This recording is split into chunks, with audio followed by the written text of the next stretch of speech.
안녕하세요. 반갑습니다. 저는 단양고등학교에 근무하는 교사 장재준입니다. 저는 이번 시간에 인문사회 계열 예상문항 3번에 대한 예시 답안을 설명해 보겠습니다. 먼저 지문 가나 다를 함께 읽으면서 지문의 핵심적인 내용을 추출해 보겠습니다. 지문 가는 매슬로우의 욕구 위계론을 설명하고 있습니다. 매슬로우의 욕구 위계론은 워낙 유명해서 많은 수험생들이 잘 알고 있을 줄로 압니다. 하지만 지문에서 다시 한번 내용을 확인해 보면 인간은 특정적인 기본 욕구에 대한 만족이 이루어지면 더 높은 욕구를 만족시키기 위해 그 윗단계로 올라간다는 것이 매슬로우의 주장이 되겠죠. 그래서 생리적인 안전 기본적인 욕구가 충족되면 인간은 자긍심과 지위에 대한 욕구를 느끼며 존경의 욕구로 이어지고 존경의 욕구가 충족이 되면 자아실현의 욕구, 즉 창의성, 문제 해결, 내재 가능성과 의미 등 가장 중요한 도덕성을 포함한 자기 완성, 삶의 보람을 찾게 된다는 매슬로우의 주장이 되겠습니다. 나로 넘어가겠습니다. 지문 나는 목적론적 윤리와 의무론적 윤리를 이야기하고 있는 지문입니다. 저도 저는 윤리교사가 아니다 보니까, 그리고 이제 이 지문이 어떤 윤리관에 대한 글인가 처음에는 알기가 어려웠지만, 여러 번 읽어보니까, 목적론적 윤리관, 그리고 의무론적 윤리관을 대비해서 설명하고 있다. 그리고 이제 단순히 처음에는 이 두 윤리적 가치관에 대한 비교라고 생각을 했지만 이 지문 문항에서 어, 나의 입장에서 어떤 도덕 평가를 내릴지 나의 어떤 입장이 정해져 있는 거죠. 그래서 다시 이제 문제에서 힌트를 얻어서 지문을 다시 읽어보면 나에서는 두 개를 비교하고 있지만 의무론적 입장에서 이 두 사상을 비교하고 있다. 이런 결론을 낼 수가 있습니다. 그래서 목적론적 윤리관은 좋은 결과를 가지고 이제 좋은 결과가 있는 한 그것은 일반적으로 옳다. 어떤 목적에 대한 수단으로서 갖는 도구적 가치에 근거하고 목적 그 자체로서 가치를 가진다고 하고 있습니다. 반면에 의무론적 윤리관에서는 행동은 의무의 최고 원리의 요구사항을 만족하는 행위의 규칙에 일치하면 옳다. 이 말이 참 어려웠는데요. 결국은 좋은 결과를 산출하는 문제와 상관이 없이 모든 도덕 법칙이 모든 행위자에게 원리의 문제로서 수행을 요구한다. 이것이 의무론적 윤리관의 핵심이라고 이해를 해봤습니다. 지문 다는 반소비 운동, 특히 안티소비에 대한 지문이 되겠습니다. 안티소비에 대해서 우리가 많은 사례를 통해 이미 알고 있을 수도 있는데요. 소비라는 어떤 본래적 소비가 아닌 어, 심리적, 사회적 동기로 인해서 특정한 제품이나 소비 행위 자체를 거부하는 현상을 안티소비라고 소개하고 있습니다. 이렇게 지문을 읽고 나서 문제를 어떻게 풀이할지를 접근해 보겠습니다. 문제에서는 먼저 1번에서 다의 지문 속에서 제시된 안티소비의 현실적 사례를 두 가지 이상 제시하라고 했습니다. 그래서 안티소비의 사례를 두 가지를 설명을 해야 되겠죠. 이와 함께 이 같은 현상이 나타나는 원인이 있을 텐데 원인에 대해서는 아직 정해진 바는 없지만 그 원인을 가의 이론을 사용해서 설명하라. 이 가의 이론이 매슬로우의 욕구 이론입니다. 네, 이를 통해서 설명을 한번 이따가 해보겠습니다. 다음 두 번째 문제는 이렇습니다. 나의 입장이라 해서라고 한 부분이 이제 지문 독해의 어떤 힌트가 되었는데요. 목적론적 윤리관과 의무론적 윤리관에서 이 의무론적 윤리관을 이제 대변하고 있다고 했죠. 이 입장에서 이 가에 이론에 근거한 안티소비 행위, 그러니까 안티소비 행위가 메슬로우의 욕구 위기론에 의해서 이제 설명이 되고 있는데, 이 부분이 이제 1번에서 답변한 내용이 되겠죠. 이 부분에 대해서 어떤 도덕적 평가를 내릴지 수험생의 의견을 정리해서 말을 하라라고 하고 있죠.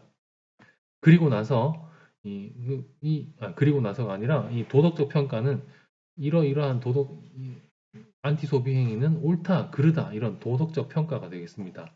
이 평가에 대한 근거를 같이 설명할 예정이고요. 그 설명 이후에 이 사례를 덧붙일 겁니다. 본인 고등학교 경험, 활동이나 책 등을 근거로 안티소비에 대한 자신의 도덕적 판단, 그것이 옳은지, 그른지, 옳다면 그 근거는 무엇인지를 이제 답변을 하겠습니다. 예상문항 3번에 대한 예시 답변이 되겠습니다.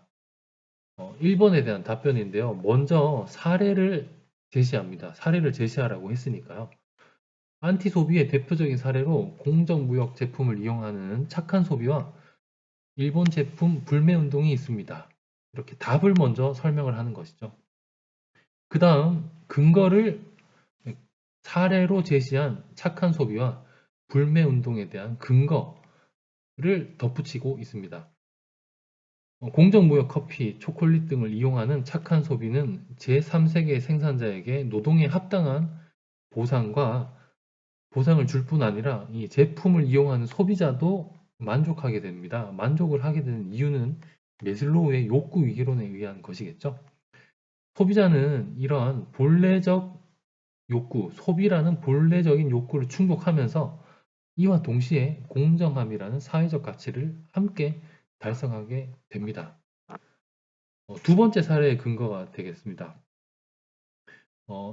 일본 제품 불매 운동이란 일본의 우리나라에 대한 수출 규제 강화 조치에 대한 부당함을 알리기 위해 일본 제품을 이용하지 않는 거죠. 그래서 이 어떤 정치적 상황 속에서 이 부당함을 일본에 대한 조치에 대한 부당함, 사회적 가치를 우리 사회에서 느끼고 있는 바, 사회적 가치에 대해서 이것이 부당하다라는 것을 일본 제품을 이용하지 않음으로써 이제 메시지를 전하는 안티소비의 사례라고 할 수 있겠습니다. 저는 이렇게 착한 소비와 불매 운동을 한번 가져와 봤고요. 이것에 대한 원인을 설명을 해야 되겠죠. 그래서 이러한 안티소비 현상이 나타나는 원인은 메슬로우의 욕구 위계론의 마지막 5단계인 자아실현의 욕구의 발현이다라고 볼 수 있다. 저의 주장이 되겠습니다. 주장을 했다면 이제 근거를 붙여야 되는데, 다시 한번 내가 제가 가를 잘 이해하고 있다는 의미에서 가를 한번 요약을 해봤습니다. 제시문 가에서 메슬로우는 기본적인 욕구가 충족되면 보다 높은 가치를 추구하는 5단계 자아실현의 욕구를 추구하게 된다. 그리고 한 인간으로서 더욱 성장하고 발전한다고 했다. 지문에 대한 이해를 요약을 했고, 이 이후에 이제 근거를 이제 설명을 합니다. 본래적 소비를 메슬로우의 기본적인 욕구의 충족이라고 볼 수 있다. 재화 용역의 소비라는 이 일반적인 경제 행위에 대한 기본적인 행위가 이 기본적인 욕구의 충족이 된다. 하지만 이 안티 소비라는 것은 이 기본적인 욕구를 뛰어넘어서 사회적 가치, 사회 문제의 해결, 개인의 자아 실현이나 윤리적 가치의 실현 등으로 나타나는 것이 바로 안티 소비 현상이다 라고 설명을 해봤습니다. 이상 1번에 대한 답변이 되겠고요. 2번에 대한 답변입니다.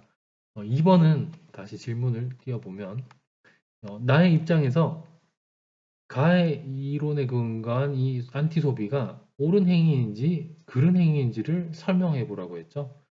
그 다음에 사례를 붙이라고 했는데, 우선 이 도덕적 평가에 대한 답변을 먼저 해야 되겠죠. 항상 이 제시문 면접도 면접 고사이다 보니까 답을 먼저 말해야 됩니다.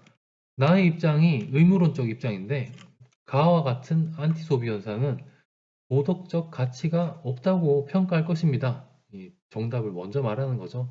이 정답이 있을 수도 있고 없을 수도 있지만 이번 이 모의 면접 문항은 정답이 있는 것 같습니다.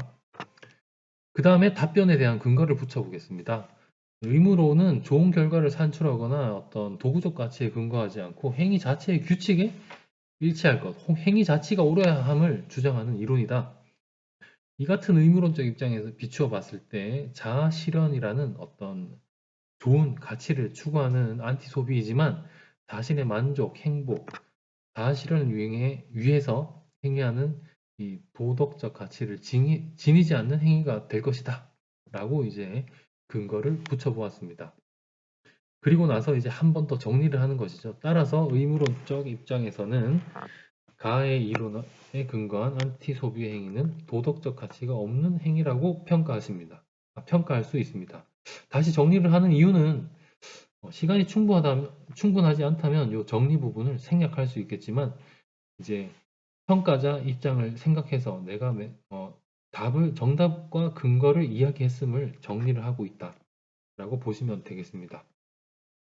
2번에서는 이제 자기 어떤 고교 생활에 근거해서 안티 소비에 대한 자신의 의견을 설명하라고 하고 있는데요. 우선 이 후반부에 대한 답변도 마찬가지로 주장과 근거의 방식으로 이제 답변을 하면 되겠습니다. 저의 고등학교 경험에 비추어서 안티 소비의 행위를 긍정적으로 평가한다 또는 부정적으로 평가한다 라고 답변을 할 수 있겠고 이 긍정과 부정으로 평가하는 근거를 사례를 붙이면 충분할 것 같습니다. 이 근거와 사례에 대한 부분은 제가 예시로 설명드리기보다 수험생들의 다양한 어떤 답변을 들어보기를 문제에서 의도하고 있다고 생각이 되므로 생략을 해보겠습니다. 다만 어떤 서울대의 경우에는 수험생의 답변에 대한 꼬리 질문, 추가 질문이 보통은 있죠. 그래서 이 서울대를 준비하는 학생이라면은 자신의 주장을 했다면은 어떤 갈등의 상황에서 무엇이 옳은지, 어느 쪽을 선택할 것인지 자신의 입장을 선택을 했다면은 이 반대측 입장에 대한 반대측 입장에 대한 근거도 함께 덧붙여서 반대측에서는 이렇게 할 수 있겠지만 나는 나의 이러한 근거를 통해서 나의 주장을 확고히 하겠다. 이렇게 반대측의 입장의 근거도 함께 설명을 한다면 보다 높은 점수를 받을 수 있지 않을까 생각을 하고요. 마지막으로 이 양측 모두가 타당한 경우가 많습니다. 이번 제시문뿐만 아니라 대부분의 기출 문제를 보면 어느 쪽이 맞다라고 무조건 맞다라고 정답을 찾기가 어려운 경우가 많죠. 저희 세상을 살아가는 우리 인간들의 모습이 그러할 것 같습니다. 그러한 경우에 타협점을 어떻게 찾을 수 있을까? 이 타협점을 이제 안내를 하는 거죠. 자유와 평등에서 적절한 그 위치는 어디일까? 그 다음에 그 적절한 위치, 문제에 대한 해결책에 대한 근거를 함께 준비를 하는 것이 결국은 이번 이 제시문 연습 문항의 3번이 아니라 모든 이 제시문 면접 문항에 대해서 수험생들이 함께 고민하고 자신의 입장과 이 타협점을 어떤 근거로 찾았는지를 밝히는 것이 결국 제시문 면접이 아닐까 이런 생각을 해보았습니다. 네, 이상으로 모의 면접 연습 문항 3번에 대한 해설을 마치겠습니다. 수험생들이 열심히 준비하여 자신의 목표 대학 합격에 한 걸음 다가서기를 기원하겠습니다. 감사합니다.